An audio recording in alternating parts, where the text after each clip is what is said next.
pause that. All right, right, my friends, we have an exciting one for you here today. We have Varrin Swearingen from the Free State Project online with us from the great state of New Hampshire. And I am so excited to bring on a Varrin plus representative of the Free State Project, because it's fantastic. So welcome aboard, Varrin. Much appreciate you being here, sir. thank you. It's nice to be here. I appreciate the opportunity and look forward to whatever we get to talk about today. Well, let's dive into it. So, I mean, who are you? What's your background? And let's just start with there. Who's Varrin? Well, Varrin is a guy that grew up, and I had an interesting experience growing up in Central California, which is not the land of the free and the home of the brave, although it's better than the coasts, certainly.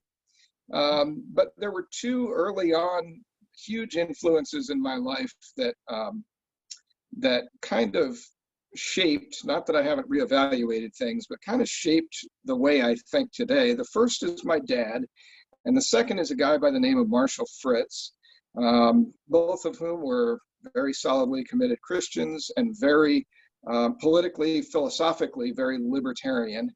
And simply by being exposed to all of that, I learned, obviously, a lot about Christianity. I grew up going to church, and I also learned a lot about libertarian political philosophy. Which can be fairly easily summed up. You know, don't hurt other people, don't violate other people's rights, don't initiate force or fraud against others. And so after high school, I went off to flight school to become a commercial airline pilot, which is what I do to this day. Okay. And at some point, well, it was in 1999, my wife and I we're at a crossroads deciding where we were going to move. We didn't want to stay where we were, which was in, where were you at that point? At that time, I was in Kentucky. I had lived in Florida for a while, and then I was in Kentucky, and I didn't want to stay there. And we weighed a lot of factors. We even considered potentially moving overseas, but we decided to move back to California, to Fresno. Now, did you have kids? Not yet. Okay, gotcha. But friends and family and all of that sort of drew us back to Fresno. Okay. And it didn't take long after that to realize maybe we don't want to stay here forever. Okay. It's not, living in California as a kind of productive adult is not the best experience. Yeah, I just had a client from Fresno yesterday, as a matter of fact, and he's thinking about moving to Eastern Washington or Coeur d'Alene. He said, but it's just funny. I literally just talked to a guy from Fresno yesterday. It's crazy. Yeah. Well, a lot of people are leaving California. A lot of my friends are talking about it now. We left in 2004, so we had moved back in 1999. And it was actually my dad at some point. We had discussed, do we really want to stay here? And what do we do about the political climate in America? Because economically, certainly it has become much more socialist leaning, both culturally and economically. And that's not really consistent with America's economic tradition. And he said, hey, there's this thing. He knew that we were thinking about what are we going to do next? And he said, well, here's this thing, this Free State Project. What is that? And so I Googled it up, and there was Google at the time. And so the idea was, well, I wonder what would happen if a bunch of libertarians, we're all spread out. There actually are a lot of libertarians in California, but there's also 30-odd million people. So what would happen if we could get at least a big chunk of them concentrated into one place? Now, that idea itself wasn't new. Let's go colonize Mars, or there's all kinds of kooky ideas, right? Right. But the idea of a state which has already a lot of legal jurisdiction, but isn't really too difficult, like moving across state lines is not a heroic kind of thing that only the elite can do. Right. That was a unique combination. And this idea was started by a guy by the name of Jason Sorens. He was working on his doctoral thesis at the time and came up with this Free State Project idea. And so that kind of sank in a little bit. And I went back to it a time or two, and we eventually thought, maybe we should think about that. No, hold on a second. Where's your wife from, though? Where's she from? Fresno, too? Kind of. We met in Fresno. She's actually from the East Coast originally. She was born in Maryland and started growing up there and in junior high. wound up in California. Okay. And So high she had some school, exposure to the East Coast at least, you know what I'm saying? she did, yeah. And then we had lived in Florida and we had lived in Kentucky. Um, That's right. and so the idea of maybe all the libertarians being in one place seemed more encouraging to me than simply trying to find some place to run away to, like your client from Fresno. Hey, maybe I'll go to Coeur d'Alene or something like that. To me, that's the escape strategy. Like, I want to find the best place right now and go there to get away from the current environment. And I'm very sympathetic to that. Yeah. This is a different idea. The idea here is not so much that New Hampshire is the perfect place. Now, it is actually very, very good. But the idea is not just to enjoy it the way it is now, but rather to help preserve and increase the level of freedom, so that the whole country doesn't get completely destroyed. At least if we concentrate in one area, we might be able to have some success there.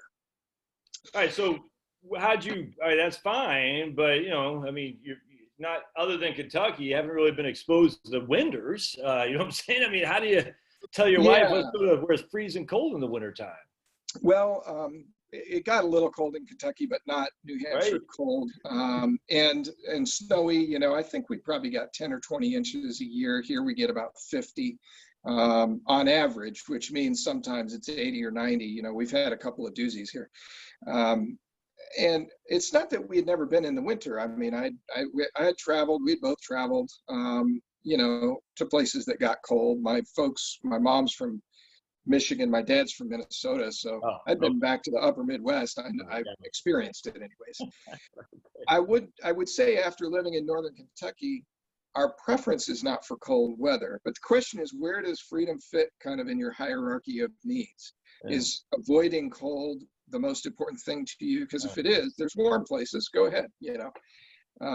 But if freedom is really important, then not just enjoying what it is now, but participating in something where we can work together with other like-minded people who are very libertarian, is something that appeals to me and appealed to her. By the time we started investigating that, we had our first two children in California, in Fresno. So they were born. We came out here to New Hampshire in 2003 and took a tour. Interestingly enough, this is sort of a side note, but the Free State Project's design was that the first 5,000 people to agree to this kind of crazy plan would vote on the state. Where are we going to go? And there were 10 candidate states.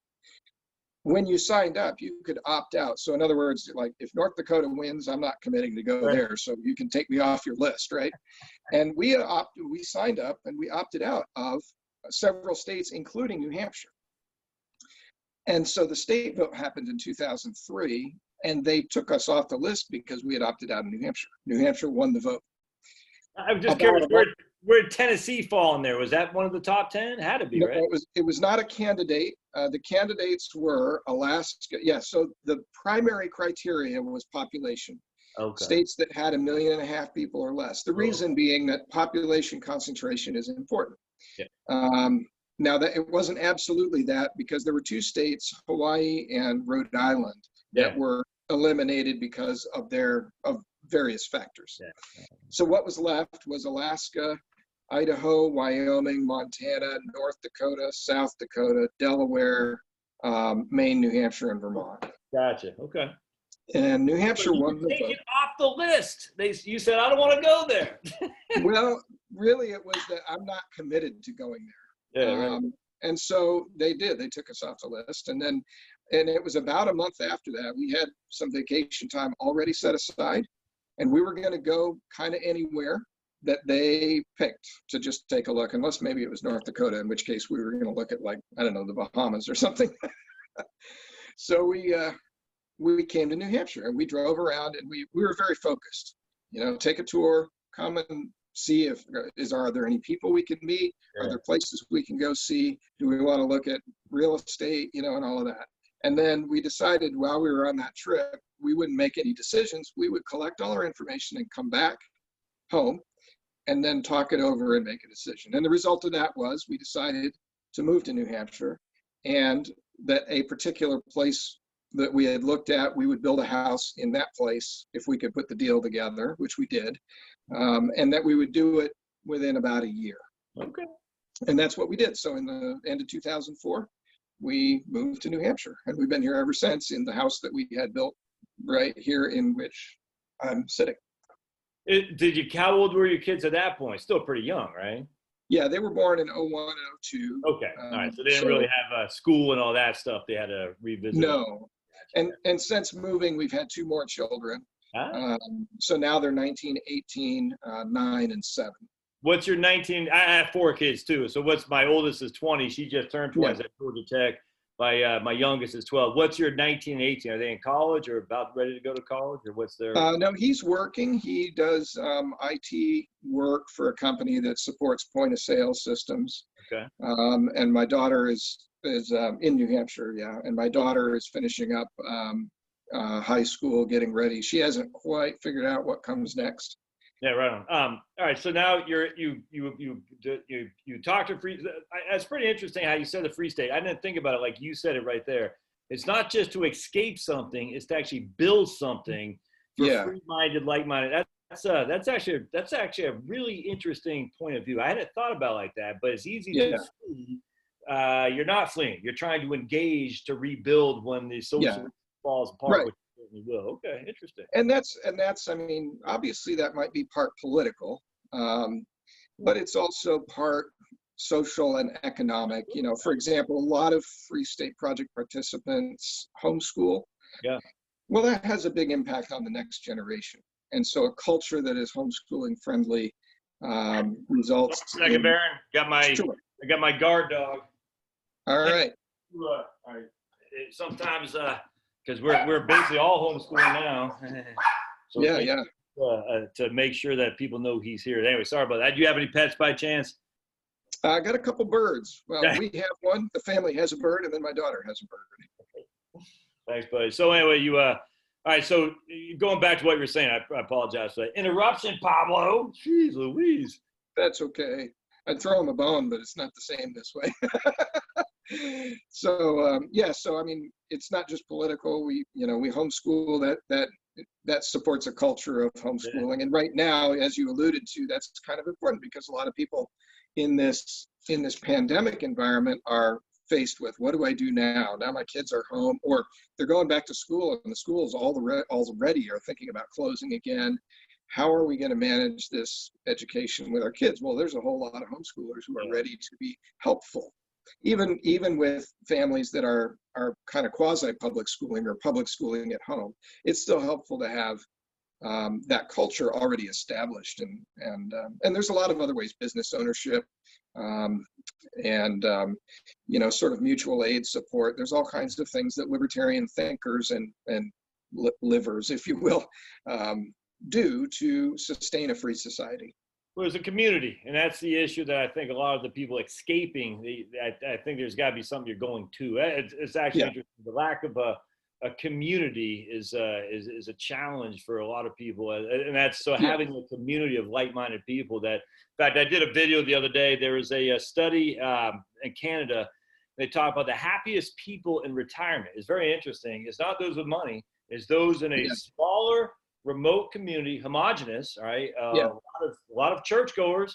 It has nothing to do with money. It has to do with the fact they have their debt paid off, and they're in a community of like-minded people with little to no commute.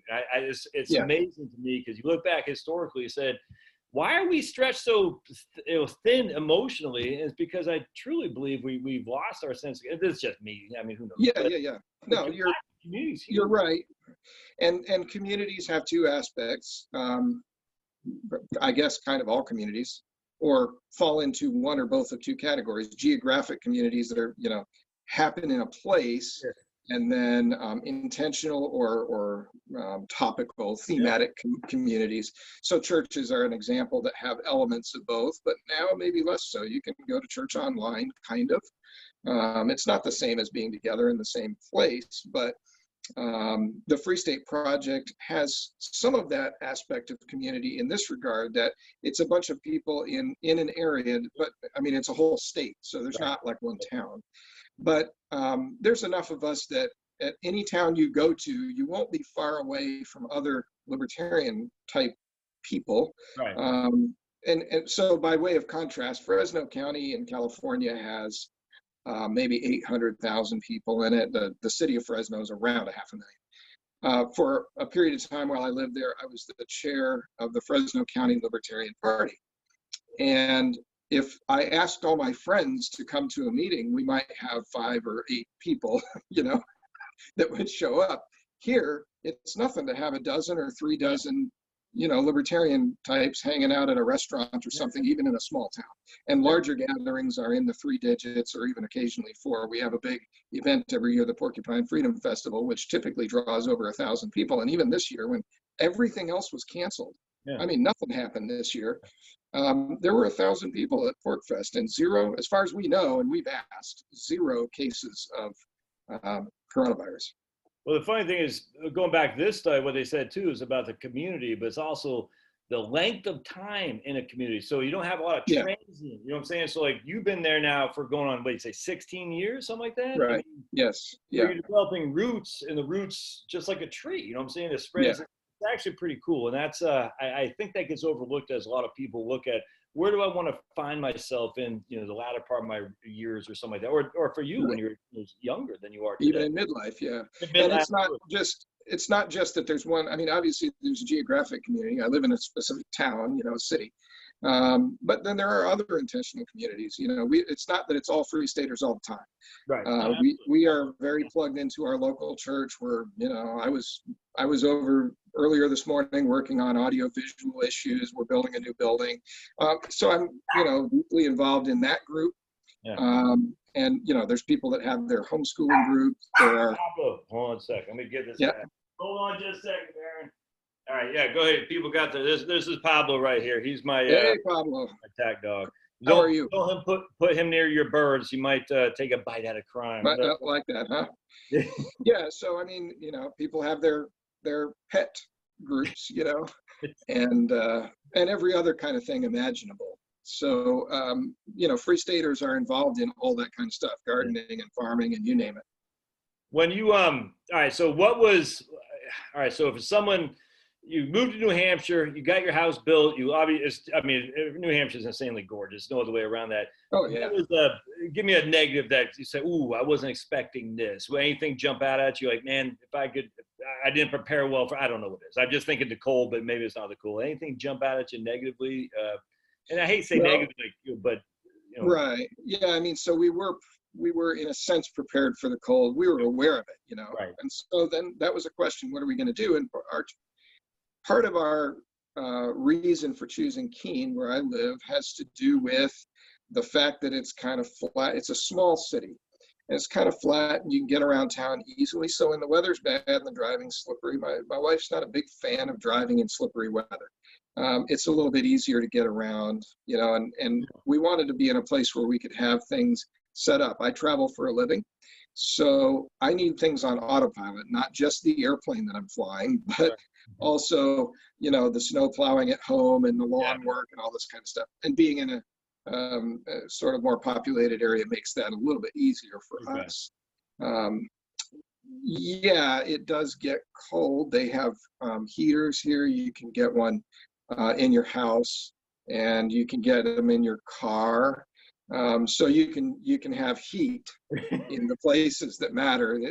So in the winter when it's -20 outside, it's 70 degrees in here. No, but you go to Boston to fly out of Logan or something like that? It's varied over the years. Currently, I normally go to Hartford. Okay. I spent many years going out of Manchester, and I spent about 4 years. I was working for a Japanese airline. I would go down to JFK, down to New York, partly because they flew in there, and I could just operate right out of there. One of the things I want to say about the cold is I'm from Maine originally, believe it or not. And okay, yeah. Yeah, so, and I was in Watertown, even Fort Drum, New York, when I was in the Army, so I'm not foreign to it. I think a lot of people think like it just shuts down when it gets snow, and they have it, like, I'm in Atlanta, so a couple years ago, when I first became a prepper is during our snowpocalypse, where it just literally the whole thing shut down. It was nuts. Up in New Hampshire and those northern climes, they know how to deal with snow. I mean, that's an ice. So that's a good thing that was unexpected. In northern Kentucky, I think it was 3 times my wife wound up off the road on the side because of freezing rain and not having the roads treated enough. Here, and there have been challenges here. I don't want to say there are none, but here they are so good about the roads here. Like, I'm not a big fan of government, but I'll give a shout out to the people in New Hampshire, and it's specifically New Hampshire, who take care of the roads. They do a really, really good job of keeping them safe. Now, sometimes you potholes and stuff, you can't do anything about that, but it's almost always drivable here. Yeah, that's I think that gets overlooked, the fact that they're on it like white on rice to make sure that people can still move, EMT, things like that. All right, so how do you heat your house? I mean, you don't have a heat pump. You got to have a wood, or what do you have for oil? We have a boiler that runs on oil, and that's something that I've put some thought into lately, and I don't have another solution for. In the last 16 years, of course, there's been big technological advancements in the way of heating and air conditioning and energy efficiency in general. Right. So it's not that we're way behind. This house was built in the 2000s. That's relatively modern. It's not very leaky. We got good windows and all that. But if I could get away from burning oil, that would be handy. The other methods that are options maybe aren't quite as convenient, so we haven't done that yet. But it's something that I do think about. Is there natural gas up there in New Hampshire, or is there no? There are a few places with natural gas, but it's not really widespread because a lot of New Hampshire is fairly rural. Yeah. I happen to be in a little more densely populated spot, but it's only 5 minutes or less drive from here to rural. Yeah, right. No, absolutely. How's so it seems like the Wi-Fi connection is pretty good. I mean, it sounds like, how's the broadband, the whole thing? Is that pretty good? Because Keene is a college town, right? Or it is, yeah. There's I have cable here, cable internet. I actually don't have cable TV, but I have cable internet here, and it is very reliable, and it's a reasonably good speed. I think I have a 100x10 connection, and it's $50 a month or something like that. That's one of the issues about moving to more rural areas, is that it's hard to work from home if you're relying on bandwidth that isn't there, if that makes sense. Yeah. So the church that we go to is kind of out in the sticks. And interestingly enough, we were having a discussion today about internet because it relates to, how they're building out the network for our new building, and the fact that now we're broadcasting audio, video, and we may up the resolution of that. You need a certain bandwidth, and the network engineer was there, and he ran a test. They had just switched over to fiber. Well, we got like 300 by 50. Like, this is a back road away off the highway, in not a big 300 by 50 in the back road. Yeah, and it can go higher than that. That's fantastic. Yeah, we just upgraded Comcast Business. I mean, where that router is right there, it's nuts, man. It's insane. Yeah. All right. So, but is that typical New Hampshire to get good, internet, or is not so typical? I mean, it really varies based on where you are. So, if somebody's looking at like, oh, I'd like to move to New Hampshire, and that's important to you, then you probably want to check into that. When we moved here in 2004, that was important to us, and that was a factor that we put in the great big spreadsheet of where do we go, so internet was available here then, it's available here now, it's been very reliable. Another thing, this is something that people don't think a lot about in other parts of the country, is what about electricity? Because there's electricity everywhere and we don't think about it. And that is a factor also, and it's one that people should really think about. Where we are here has extremely reliable electricity, but 10 or 20 minutes from here, I know people that live kind of on the outskirts in the hills that have been on occasion without power for weeks. So, you would need a plan for what do you do if the power goes out and doesn't come back on. It's, ice storms, mostly ice storms, but, there have been floods that have messed up the power grid and all kinds of other, problems. We've been without power here for maybe, I think the longest was 5 hours, and it was because somebody hit a pole right out here. That was a local issue. And aside from that, the power here has been infinitely more reliable than in California. Shocking, California. Are your wires underground, or are they still above ground in your neighborhood? It's some of both. Okay. Yeah. Speaking of electricity, how much is a kilowatt cost an hour? A kilowatt hour typically, if you had to guesstimate? Let's say 15 cents. I don't actually know the answer to that question, but it'd be in that ballpark. But on the higher end nationwide. Yeah, it's not real cheap here. I don't know that I don't know how other places are. It may be not, outrageously expensive. And of course, if you have some kind of heat source that's a burnable thing, you do oil or natural gas or wood. There's a lot of wood heat up here. Yeah. Then in the wintertime, you don't use so much electricity. But if you have central AC, you'd burn it up in the summer. And, when it's funny, we built our house in '04. People were talking about global warming then, but they've become much more serious about it now. And so the guy that built the house, he's like, oh, you want central AC? And a lot of people just put window units in the summertime. And I'm like, oh, no, we're putting central AC in it. Well, that's going to be more money. And I said, well, here's the deal. If global warming is real, I'm going to be glad I did it. And if it's not, hey, great. It's hard for me to lose. Central air is the way to go, man. I'm not, Absolutely. Even if you only use it 10 days a year, it's really worth having. And it turns out we use it, quite a bit. Well, and those, poorest fools in California right now with their insane rolling blackouts, they wish they had friggin' central air that they could use outside of the electricity grid because of friggin' idiots. Yeah. Off the nuts. Yeah. And, at least they have the sun, so they could do solar electric air conditioning, but you got to generate a lot of electricity to do that. The problem is if you do a grid tie solar system, you can save a lot of money, but when the power goes out, you're dark. And that's a problem. You're speaking truth, man. You can't do that. If I have solar, it doesn't mean I need the grid anymore. That's what everyone thinks. Like, right. Yeah. Now, of course, the best setup is one where you have the grid tie for net metering purposes, but you've also got a battery and panels that can disconnect and run the house, or a generator. And there's a lot of people here with generators.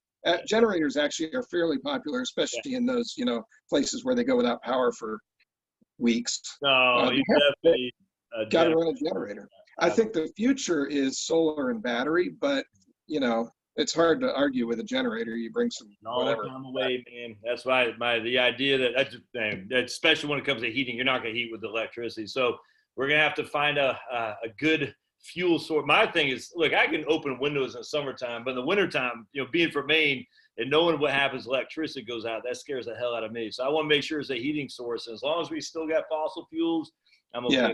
That's for sure. Well, a lot of people do wood heat up here, and if you're into sustainability, so it's not clean, right? But if you're into sustainability, grow some trees, burn them up in the wintertime, and that'll go forever. That's biomass right there. Yeah. Let's talk about property tax. What we had talked about that before we jumped on here. So tell us a little bit. So everyone thinks, New Hampshire, but it's so expensive property tax, and they might be right, but they might be. Go into that. Yeah. So the tax situation, New Hampshire and Alaska are the only two states in America that don't have an income tax or a sales tax. Now, there's a couple of asterisks in the case of New Hampshire. One asterisk is we do have a meals tax.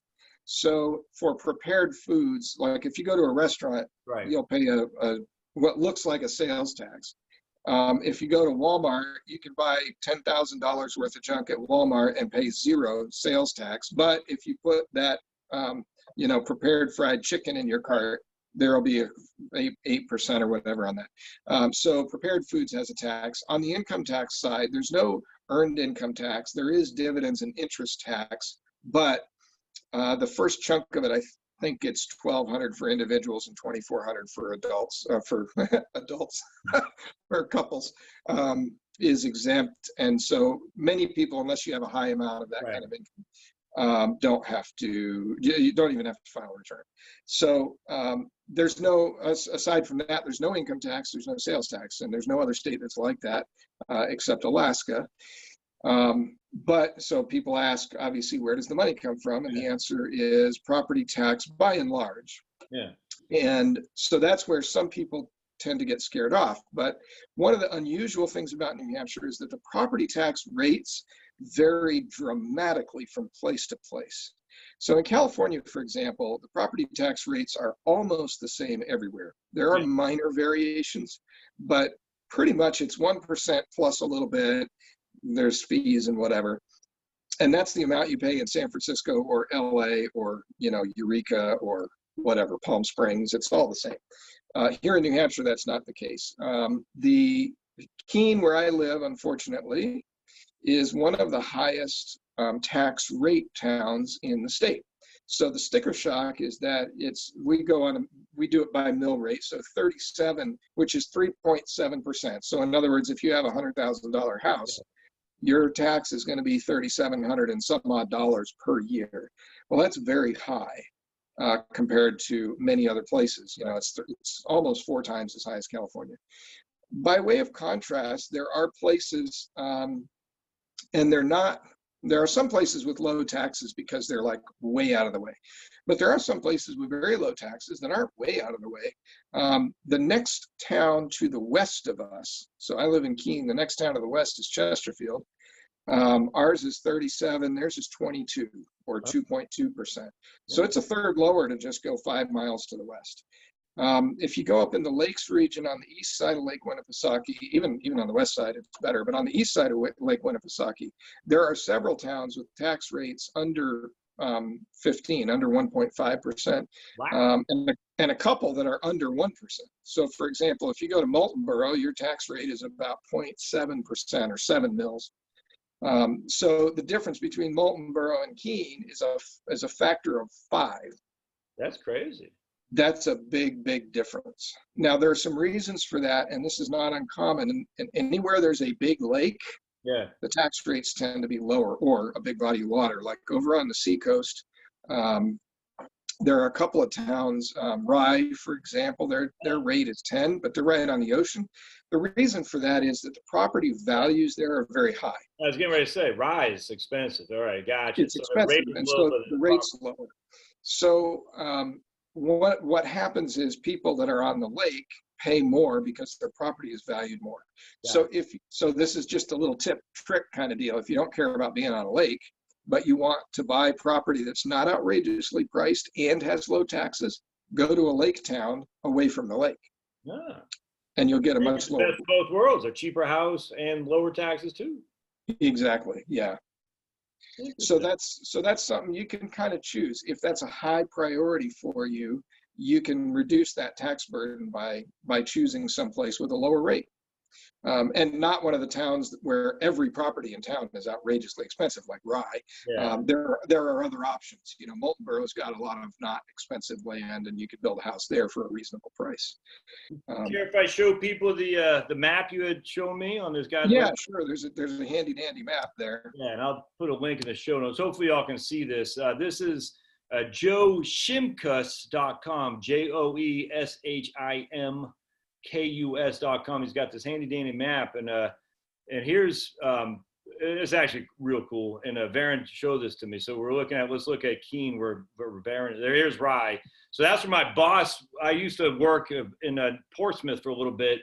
My boss lived in Rye, and she had solar panels on her house. And so in the summertime, she had a battery bank, if that makes sense. You have to have a battery. You don't have to, but right.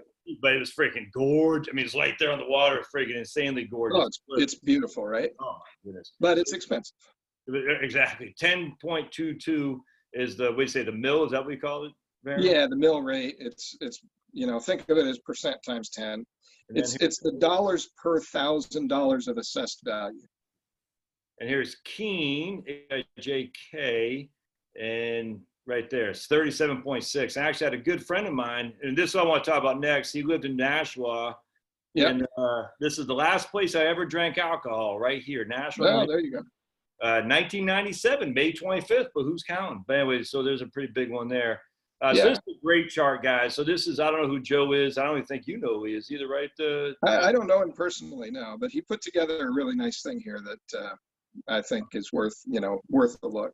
There's a handful that have really low rates that you would have to dig a little deeper. For example, right next to Rye is Newcastle with a rate of 6. But try buying a house there for less than like $2 million. I tell you, man, I drove around Newcastle. It says awesome, and but it's not awesome. They don't want my kind there. Let's put that way. They're like, no, yeah, right. But there's other places, Hebron, Bridgewater. the whole east side, Sandwich, Moultonboro, Tuftonboro, Alton, they all have pretty low rates. You can go up north and get some pretty low, Dixville. Newington, there's Newington. I mean, that's low Right, rate. yeah. But And some of the stuff up north, then the problem is there actually any land at all or any places you can buy? So the stuff in the middle on the east side of Lake Winnipesaukee, you tend to have kind of maybe better luck with finding property available, either houses or land that's not outrageously priced and that has reasonable rates. And that's the thing with the Free State, project people is if people are interested, they can, there'll be a community that could guide them. Absolutely, yeah. And there are several Free Staters who are realtors. In fact, more than one own their own brokerages. In fact, there's one. So the Free State Project's mascot is the porcupine. I'm going to and show, there's the Free State website here. So keep talking, Varrin. But there's so the can you see by chance what I'm showing or no? Yeah, I can see that. Yeah. Okay, cool. So let me see here if there's probably we call it Pork Fest. If you scroll halfway down, right there. Pork Fest. That's short for the Porcupine Freedom Festival. So we kind of have this porcupine mascot, and down at the bottom, if you scroll all the way down at the bottom, there's a Mother Jones thing there, and that quote is from Mark Warden, Porcupine Realtor. He owns Porcupine Real Estate.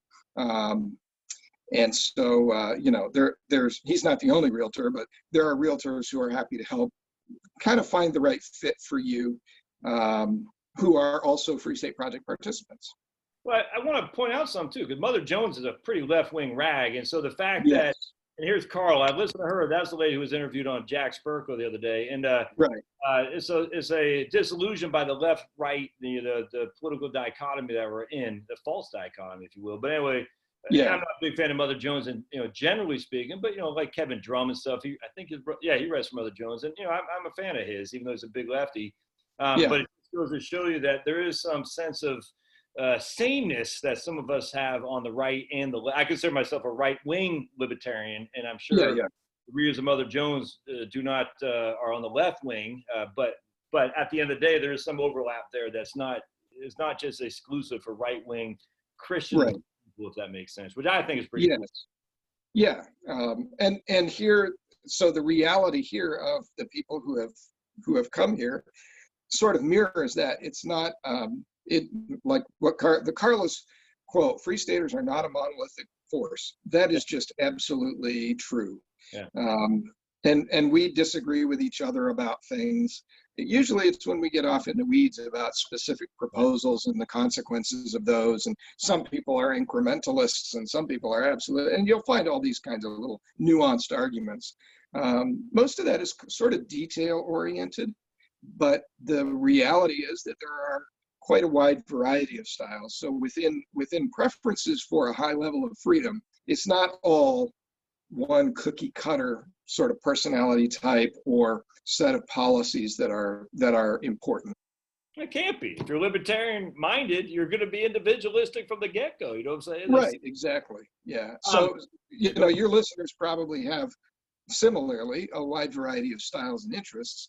And the reason I mention that is, if you think of libertarians as just, so on one hand, oh, they're just a bunch of dope smokers, or on the other hand, oh, they're just a bunch of gun nuts, or on the other hand, keep going down that trail. And the answer to every one of those is, no, that's not actually true.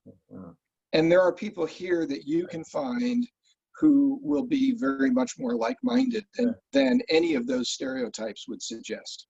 There's a guy I just came across the other day, Jacques. Uh-oh, I just lost you. Christian, or the Christian anarchist. I can't remember what it was, back in the 60s or 70s. Oh, I lost about the last 10 seconds there. Say that again. Can you still hear me right now? I got you now, yeah. Okay. He wrote the Christian anarchist, or is it the anarchist Christian? I can't remember. Anyway, he's literally an anarchist, but he's a far, Christian. You know what I'm saying? It's very. And what was his name? Jacques Ellul, A-E-L-L. Jacques Ellul, the Christian anarchist. But man, it is freaking fantastic. The reason for that is because I think a lot of people say, you're a Bible thumper, blah, blah, blah, or you're blah, blah, and you're like, Anarchism is communism? No. No, Christianity is theocracy? No. It's a right, right, I align with that guy on 90% of it. Now he's dead, but it's right, one. right. It's like you don't have to give up your faith and be a anarchist, and you don't have to give up your love of nature and be a libertarian if that's if you're a Yeah, believer in global warming and all stuff. I do want to yeah, ask this real quick. So my friend who I was in the army with, he OD'd in Nashville. He died, and yeah. which New Hampshire has a significant that kind of problem. A question I have is for those not from New England, at least northern New England, there is zombies running around out there. And how bad is it there in New Hampshire where just, meth heads, freaking tweakers and stuff? Yeah, yeah. What's your opinion on that? Well, so the answer to that is going to depend largely on where you are. Yes, right. And I don't know that there's any actually better answer than that. Yeah, there's my understanding is there's something of a heroin problem here. Yeah. And I've seen little bits of evidence of it, but I personally don't run into that face to face all that often. You'd see more of it in the cities, the bigger cities. Right. Not that it's absent here in Keene. There are some, homeless people around here and your other kinds of, just people that aren't very productive. But the crime level is very low all over New Hampshire, especially away from the cities. Yeah. All right. So, I'm accosted by heroin addicts, begging for money and breaking into cars and all that stuff. It's a typical No, thing. that's uncommon. And it might happen more in Manchester, but probably the best example I can think of here in Keene is I was going to, this was several years ago. I was actually with my son, my oldest son, and we were going to Subway, and the guy said, "Hey, you got $5?" And I said, "Oh, are you hungry?" And he said, "Yeah, man, I'm hungry." I said, "Great, we're going to Subway right now. Why don't you come with me and I'll get you a sandwich?" And he goes, "Oh, I'm going the other way." So that problem solved itself, Right, exactly. I'm going the other way. You're really hungry. I guess you're not hungry then. I was going to buy you a sandwich. I'd have got you a footlong, You could have half now and half later. But no. I later found out there was a news article that this guy, he'd been begging for money, and I guess he buys lottery tickets with it, and he won like $10,000 on a scratch ticket. So he makes the newspaper, and everybody's like, "Oh yeah, that's the beggar." No, man, that's funny. How about Massachusetts? Well, in Maine, we call them mass holes, part of my phrase. Right. How about Massachusetts liberals moving to New Hampshire and taking over? What's the issue there? Is that going to be a problem for trying to keep the state free? Yeah. So every asymmetric system has that problem. But there's a funny phenomenon here, and somebody did a study some years ago about this. I wish I had it handy, but in terms of kind of political economic outlook, whoever, it might have been University of New Hampshire, I don't remember, they surveyed people that had moved up from Massachusetts, and they were actually more economically conservative than the native population, which is not intuitive. But I think maybe part of the explanation is these people are coming from kind of leftist Boston and are, let's say, better able to identify the bad policies than the typical California refugee who just goes someplace else and wrecks it. Well, that's interesting. That's the old school immigrant thing. The immigrants leave and they freaking kick butt and take names because said I seen what it's like, and I'm getting away from that crap. And I'm And now that's not this is averages, and that's maybe a little bit old. That study had been around, I don't know, 10 years at least now. So I'm not sure.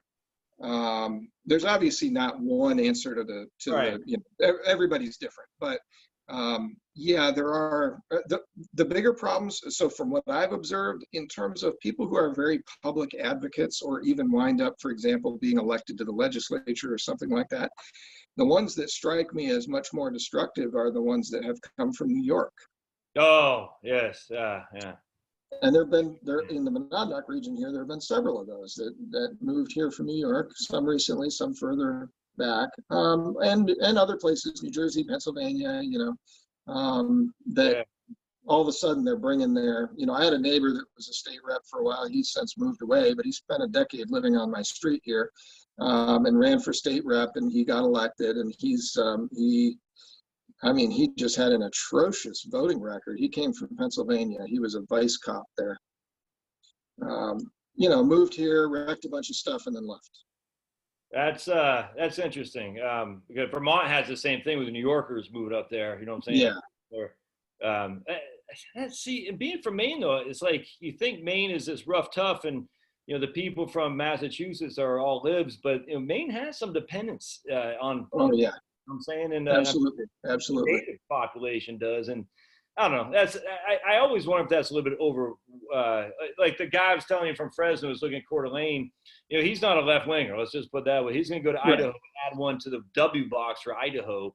You're winger. You go to New Hampshire, you're going to add one to the W box for New Hampshire. And my inclination is that's, I don't know if it's the majority, but certainly it's not as obvious that people are from New Jersey are moving here. They're all left wing. I don't know. I just, it'd be interesting to see if another study. I think it's less destructive, let's say, than on average. Now, there's a lot of people that have moved from California to New Hampshire as part of the Free State Project. Those people are, myself included, those people are not, quote, the problem. Right. So even California refugees, there's exceptions to every rule, right? Oh, yeah. But let's just stereotype, for the sake of because we're talking about it. Massachusetts refugees versus California refugees. I think the Massachusetts ones, despite their name, are not as bad as the ones from California or from New York. Well, and when it comes to being a statist, it's not left wing either. There's plenty of right wingers on the Republican side who want to freaking limit your ability to do stuff as well. My first disillusionment with the Republican Party is when they passed in Virginia with the Republican legislature, if memory serves. But anyway, lots of Republicans jumped on it to ban smoking in privately owned bars. I was like, what the hell? Right. And I remember I had a good friend of mine, my roommate, big Republican. He says, I don't want to smell that crap. I said, then don't go there. It's not your bar. Open your what the hell? That was in '95 in Virginia, the home of Altria, of whatever it was back then, Philip Morris. And I just sat there, I said, this is crazy. I'm like, we don't want to smell it. I was like, well, then leave. I don't, what the hell? Yeah. Anyway, so it's there's dichotomy of left and right there for sure. So those kinds of things, this is a common, let's say, critique of the Free State Project is, well, you guys have been there all this time. How come it's not perfect? Well, okay. The reality is, thanks. People actually say that? Yeah, people say that. You're welcome for building utopia for you. Now that it's ready, come on up. And that's just not the way it works, right?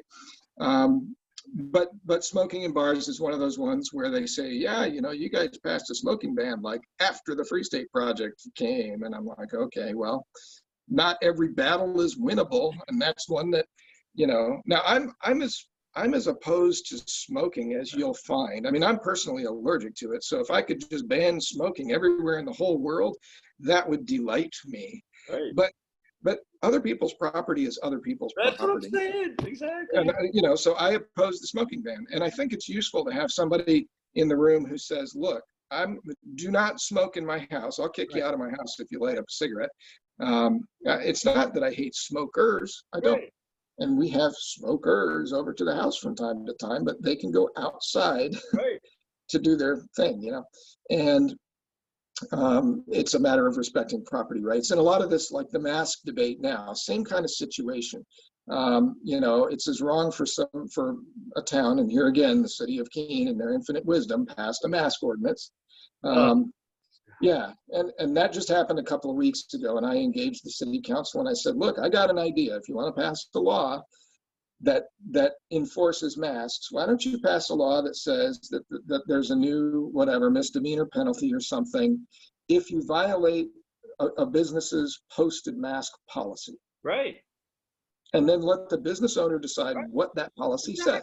Exactly. So you support the business owner. If they want masks, they should be able to enforce that. And I think it's wrong for people, the anti-mask crowd, to go rushing into the building. I have a right to not wear a mask, just like I have a right for you to not smoke or whatever. But on the flip side of the coin, right. And so then the other side of that is, the people who want a controlled, safe environment should be able to have that. And we used to have smoking places and non-smoking places, but now we don't. Is the but at least the mask thing was passed through legislative action, right? I mean, it was put onto a vote. No, kind of. I mean, it was the city council, and yeah, there were public hearings. They did rush it, Yeah. but here's how it happened. They passed so Nashua passed one, and then that emboldened Keene. Yes. And there was a lawsuit over it, and it's not all settled yet. But anyways, when they said, well, let's pass a resolution that doesn't have an enforcement thing, which was almost copy paste what Nashua did. Yeah. So the city attorney gets the language and plunks it down before the city council. And at the end of the meeting, when they passed that, they said, okay, now let's rename this to an ordinance, and we're going to make an ordinance out of it. Well, what is that going to say? I don't know. We'll talk next week. Right. So the city attorney comes with the ordinance next week, and there's discussion, right? Public hearing, and everybody's ranting, oh, I'm going to die because you're not wearing a mask, and oh, you're going to kill me because I have to wear a mask, and everything in between, right? And then at the end of the night, okay, well, we have to have 2 hearings, right? We'll pass that along. Literally, what they ended up passing had no changes from the draft that the attorney wrote. So what's actually happening is the attorney's running the show, and the city council's just saying yes. Right. I was on the planning commission in Dayton, Virginia, and they were trying to build some townhomes in a old farm. It was a very Mennonite-heavy community, and these Mennonites were selling their land because they couldn't raise. Anyway, long story short, and I'll never forget. We're on the planning commission. It completely came from what the town manager said. Basically, and I remember. So we had some people voting who was very adamant. We don't want any more growth. Blah, blah, blah. I said, look, they can do whatever the hell they want with their land. I don't care. I'm voting for it. If the landowner wants to sell it, I'm fine with that. And if the new landowner wants to put townhomes, I'm fine with that. But I remember it all came down to what the town manager. That was that's a local politics. About 1,000 people in the town. And I'll just never forget. I said, so basically, the town manager runs the show. That's all there is to it. And the funny thing was how much. And I'm not accusing this guy of anything. I remember saying to myself, if I was a developer, I would have that town manager in my back pocket, like you would believe. You know what I'm saying? Give him absolutely. Give him a season's tickets to the Redskins or the the Washington football team, and then you know what I'm saying, and then he'll be voting your way if that makes sense. And anyway, it's just the whole thing about the local politics is run by, like you said, the county the city attorney and whatnot. Well, that's one of the things. So this is another New Hampshire idiosyncrasy. And that is that the towns don't all operate the same way. So we colloquially use, this is something I didn't know before I moved here, that colloquially we would call something a town or a city, sort of based on the size or something. Right. Well, here, that's a legal distinction. The way towns operate is very different from the way cities operate. There are small cities and big towns. Yeah. Cities have a city council who make the ordinances for the city. All right. So that's something that we're all kind of familiar with, right? Towns operate using the town meeting. So they have what they call selectmen, and they sort of run the town meeting. But everything, budget line items, policies, all of that, everything in the town is voted on. Whoever shows up at the town meeting, yay or nay, roll call if we have to. And who can come to the town meeting and vote? If you live in town, that would be you. So it's direct democracy. So that's interesting. So the city is like Republican government, and the town is literally direct democracy. Yeah. That's interesting. So is there is Keene a town or a city? It's a city. So we have a city council, and so there's 15 people who voted on the mask ordinance. If this had been a town, there would have been 10,000 people at the town meeting, and I guarantee you the mask ordinance would not have passed.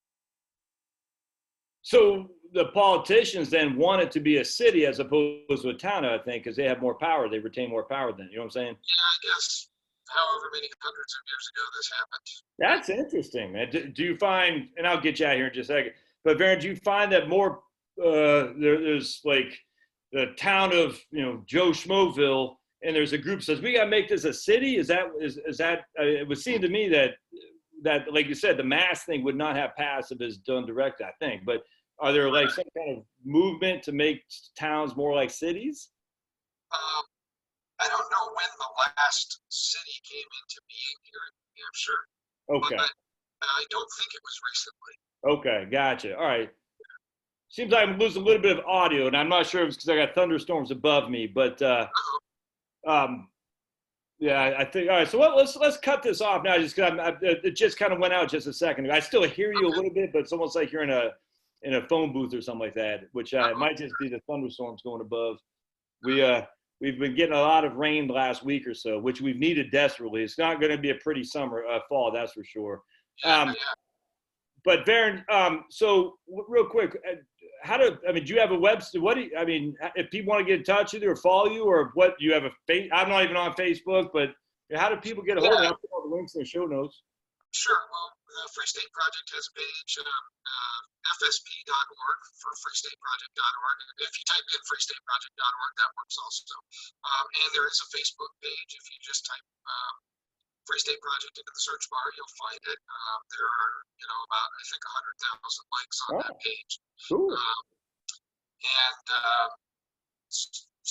I would say the website and Facebook are great ways to find the Free State Project. And if you just Google Free State Project, you'll find all kinds of information about that. And if you dig around Facebook, you can find me there also. Okay. And if people are interested, they can contact the Free State Project. That's what I did. I emailed him, and I forgot the guy's name, but he put me in touch with you and say, hey, I'm thinking about moving my family up there, and I'd like to chat with somebody to say, hey, Joe Schmo's available in Nashville on Sunday, if something like that. That's how the ball gets going. Absolutely. We do that all the time. info@freestateproject.org. Chris Lopez, she kind of runs that, and then pass that off probably to Vince, who's the current executive director. But Chris typically kind of connects the dots there with social gatherings or move-in parties or things like that. Yeah. Now, last question. You think you'll ever move from New Hampshire? Ever go back to California? Certainly not to California. That's a no. Right now we don't have any plans. We're contemplating moving to the next town to the west, partly because of the property taxes. Their personal style maybe has changed a little bit after you live here for a decade and a half. You get used to the driving and the other factors of life.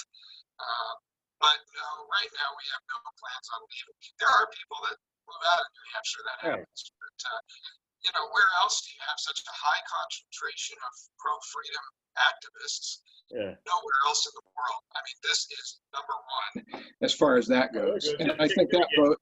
The audio just came back again. Well, so that's good. Fantastic. Just came back. Yeah. Sorry, go ahead. I was going to say one thing just real quick. Now that I got you a little bit better audio again, I was going to say, I'll never forget, I was driving from Portsmouth going to Dartmouth College. I'll never forget this. It was it wasn't quite the fall yet, so the trees hadn't changed. And there's some you're driving down and you're on top of some mountain someplace, and I forgot what it was. And there's a little truck stop, not truck stop, one of those places where you can stop. Hold on this second. Like one of those centers where a tour center. I looked over, Varrin, and it was just this gorgeous lake, these ridges. It was this most insane beauty. And I said, what? They need some wind turbines there. That really add to the gorgeousness of the beauty of New Hampshire. Because in Maine, they got wind turbines, which insanely pisses me off. But I'll never forget just seeing that. And it's like, as a Christian, I just gave glory. I said, God, why did you allow human beings? We do so much, just have that much. I'll never forget it. It's incredibly beautiful. And it just makes my heart melt thinking about it. You know what I'm saying? I've really come to like the fall here. I never appreciated fall before I moved here, and just being able to get in my car within a few minutes and drive by, 6 covered bridges and barns and these lakes and streams and beautiful scenes with mountains and all. It's absolutely beautiful up here. Do you do any, real quick, do you do any gardening or anything? What's the grow season like? Yeah, we have a little bit of a garden, and it's not kind of a high priority for us, so we don't always get stuff in. But when we do, it works out, and You can start in the spring, and it's the seasons here are like real seasons. Yeah. So winter is winter, Yeah. summer is summer, spring and fall. So the stereotypical farming pattern kind of works up here. You plant in the spring and you harvest summer and fall, and then you're done. Well, like I said, I being raised in Maine, my mom had a garden, and so I remember you could raise food there. I know that for a fact. Oh yeah, Chickens, the whole thing. yeah. And Varrin, small farming is common out here. absolutely. We buy our beef from friends of ours. We get our eggs from friends of ours, and so on it goes. Hey man, it's been awesome. Much appreciated, brother. Appreciate you doing what you're doing. Thanks for jumping on board here. I will get this video out later today, and I'll email you when it's out there. Perfect. And right now I got to take my little barkie out for a poopy break. So that's a nice thing about birds. They don't have to go outside for poopy. They just do it right. They just stay right there. Well, thank you very much. And of course, anybody that wants, email info@fsp.org, or look up fsp.org on the internet, and or stop by Facebook Free State Project. And thanks for having me on. I greatly appreciate it. Hey, thanks, Varrin. I'll send you an email here just a few minutes. I appreciate it, brother. Perfect. Thank you so much. Thank you, sir. All right, we'll see you. All right. Bye-bye. Stop that. Stop.